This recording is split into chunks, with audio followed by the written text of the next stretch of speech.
Hey, this is Mark Hill from Wealth Motivation. Let's talk about the number one thing that will make you rich. The number one thing that will make you wealthy.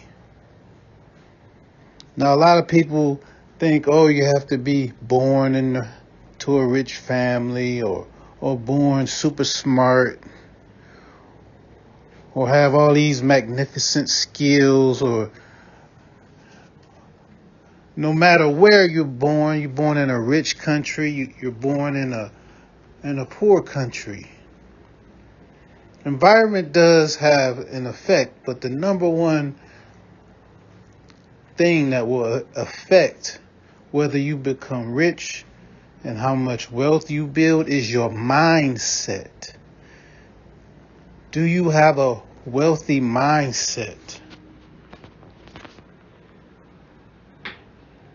And a lot of that comes with what's downloaded into your mentality, into your mental during your formative young years.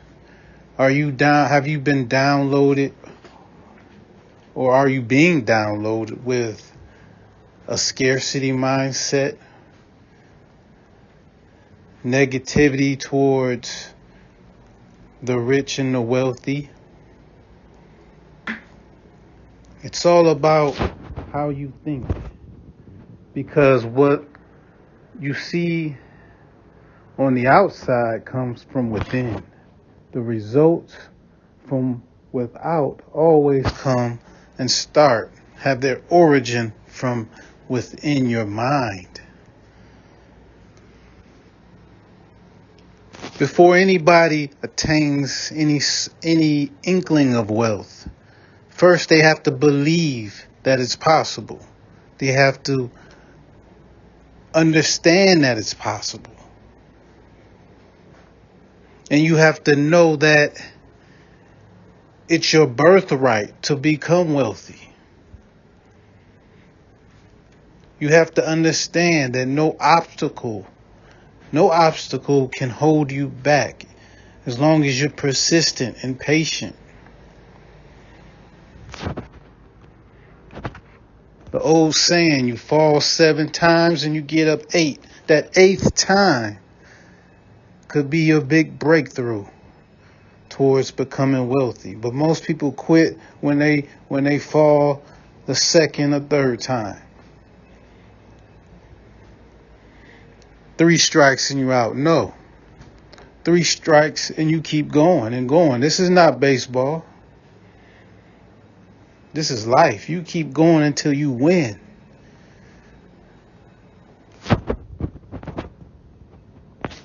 $80 to 90% of all people who are rich were born poor or middle class. They breathe, they bleed, they sweat just like you. The only thing different is that they never gave up. They never gave up and they had the right mindset. The abundance mindset, not a scarcity mindset. A mindset of abundance. And a mindset of accumulating assets. Not liabilities. Making your money work for you. Not you having to work for money for the rest of your life. It's that simple mindset. When you get money in your hand, what are you going to do with it? Most people not only spend 100% of it, they spend 110% of it. I always say 20 to 50% of your money that you earn should be put towards making it grow. Investments that make it grow. Either towards your own business or someone else's business that you believe in, or a combination of both. Only about 5% of the population are financially free,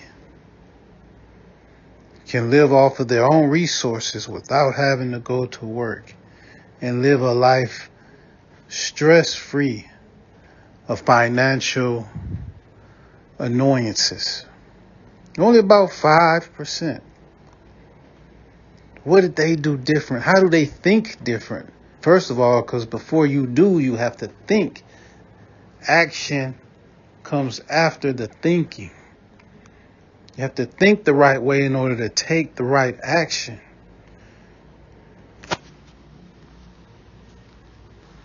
Do you have an invest first mentality? Pay yourself first mentality? Or do you have a consume, buy, spend mentality first? See, rich people think about investing first.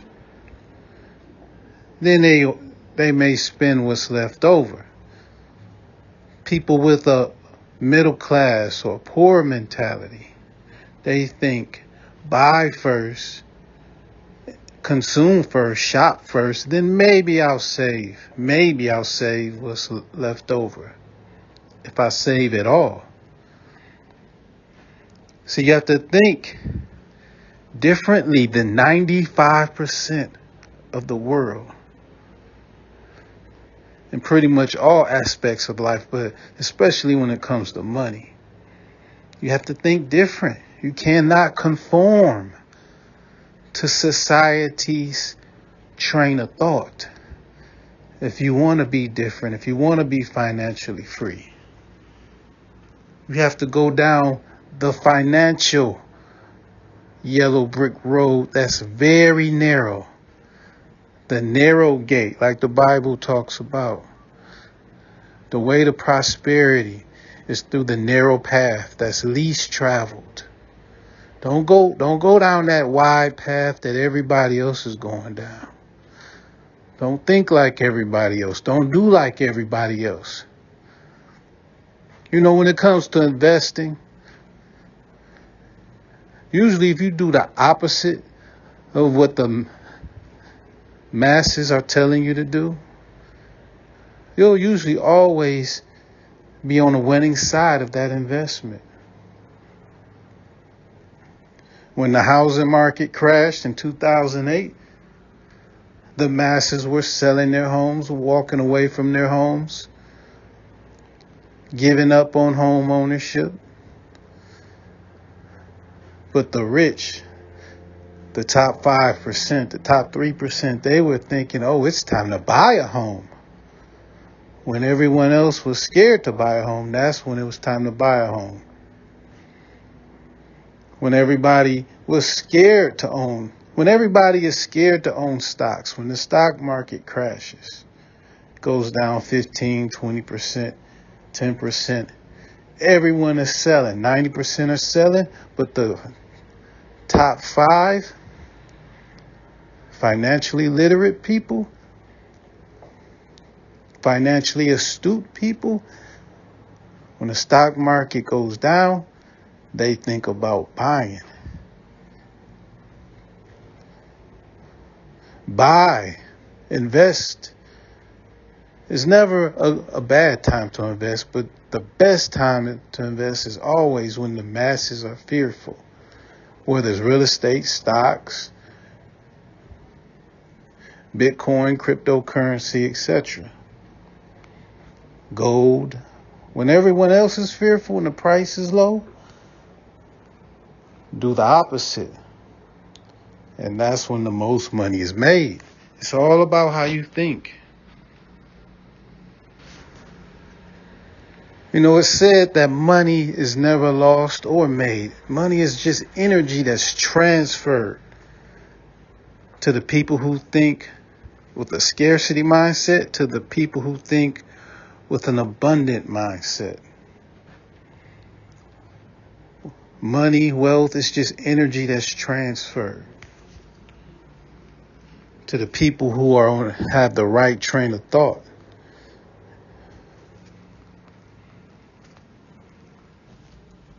The very famous book by Napoleon Hill, Think and Grow Rich. You see that title, Think and Grow Rich. It wasn't do and grow rich, because first you have to think. You have to have the right mindset. Have an abundance mindset, have a wealthy state of mind. That's the number one way. That's the number one. Step one, that's the number one key to financial success.